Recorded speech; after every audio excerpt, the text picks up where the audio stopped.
Her beauty became so legendary that men abandoned Aphrodite's temples and instead offered prayers to her. But this beauty was not a blessing. It was the curse that would lead her to heartbreak, betrayal, and the gods' cruel trials. This is the story of Eros and Psyche, a love that defied Olympus itself. Psyche was not born a goddess. She was a mortal princess, the youngest daughter of a great king and queen. Her father, a noble king, ruled with justice and wisdom. Her mother, the queen, was known for grace and kindness. Psyche had two elder sisters, both beautiful, but none could compare to Psyche. From childhood, Psyche's beauty was extraordinary. Her skin shimmered like ivory touched by moonlight. Her hair flowed like rivers of gold, and her eyes held the depth of oceans. As Psyche grew, her beauty spread like wildfire. Men traveled from distant lands not to worship Aphrodite, the goddess of beauty, but to see Psyche with their own eyes. Altars once filled with offerings to Aphrodite now stood empty. This enraged the goddess. For a mortal to steal the devotion meant for an Olympian. It was unforgivable. Aphrodite, humiliated and burning with envy, plotted her revenge. Aphrodite summoned her son, Eros, the god of love.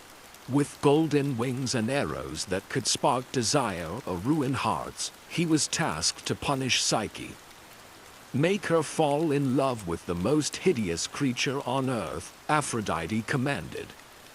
Meanwhile, Psyche's father, troubled that none would marry his daughter, not out of intimidation, but fear of her divine-like beauty, sought guidance from Apollo's oracle at Delphi.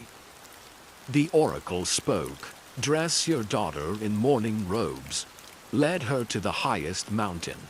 There, a monstrous husband awaits, one whom neither mortal nor immortal dares to face. The king wept, the queen despaired, but Psyche accepted her fate.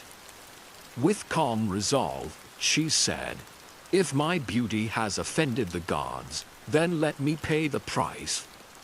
Imagine being Psyche, knowing that your beauty, something you never asked for, could cost you your life. Would you accept the gods' punishment with courage, or would you defy fate? Tell me in the comments, what would you do if you were Psyche? Psyche was left on the mountain to meet her doom. But instead of death, the west wind, Zephyrus, carried her gently into a lush valley where a golden palace awaited, a palace so magnificent only the gods could build. That night, in the darkness, her mysterious husband came. His voice was tender, his embrace warm, but he warned her. "You must never look upon my face. Trust in me, and we will know happiness. Doubt me, and you will lose me forever." This was Eros himself, struck by his own error when he first saw Psyche. He had disobeyed his mother's command and instead loved her deeply. Night after night, their love grew. Though she never saw his face, Psyche was cherished, adored, and fulfilled. But word reached Psyche's sisters. When they visited, their hearts twisted with jealousy. They saw the palace, the riches, the joy in Psyche's eyes. They whispered poison into her heart. "Your husband must be the monster the oracle spoke of. Why else does he hide his face in the shadows?" Fear replaced trust. Doubt consumed her. That night, Psyche carried a lamp and a dagger to her husband's bedside. As she lifted the light, she saw not a monster, but the most beautiful god she had ever laid eyes on. Eros lay sleeping, radiant, his wings folded gently behind him. In awe, Psyche trembled, but as she leaned closer, a drop of hot oil from her lamp spilled onto his shoulder. Eros awoke, betrayed, with sorrow in his eyes. he cried. Love cannot live without trust. And with that, he spread his wings and flew away. At this moment, Psyche lost everything because of doubt. Do you believe love can survive without trust? Or is trust the foundation of every love story? Comment your thoughts below. Heartbroken, Psyche wandered the earth searching for her lost love. Broken with regret, Psyche sought Aphrodite herself, begging to see Eros again. But the goddess only laughed. If you want my son, prove yourself, she said. Her first task, sort a mountain of seeds in one night. Impossible, but ants pitied her and helped. Next, gather golden wool from deadly rams. Reeds whispered, wait until sunset, collect the wool from branches. Then, fetch water from the river Styx. But Zeus's eagle aided her, carrying the jar.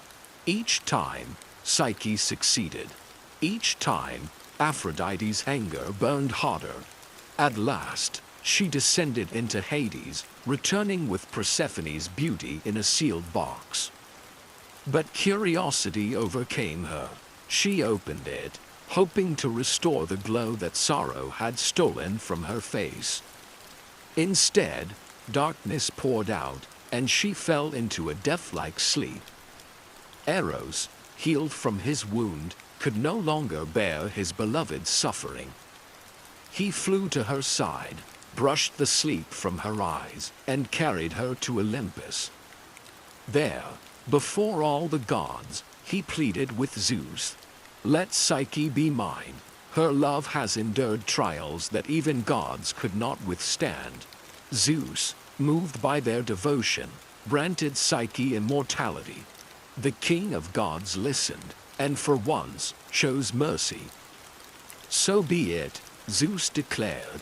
Let Psyche be immortal, let her love endure. She was given ambrosia, rising as a goddess of the soul. Even Aphrodite relented, for she saw that Psyche's suffering had proven her worthy. A love born in darkness, now eternal in light.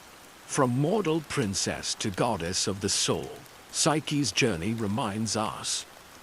Even in betrayal, even in suffering, love can rise stronger than fate. This was the story of Eros and Psyche, a myth not just of beauty, but of the soul's power to love beyond limits. Eros and Psyche's love teaches us that beauty fades, but the soul endures. Have you ever fought for love against impossible odds? Share your story, because sometimes real love is the greatest myth of all.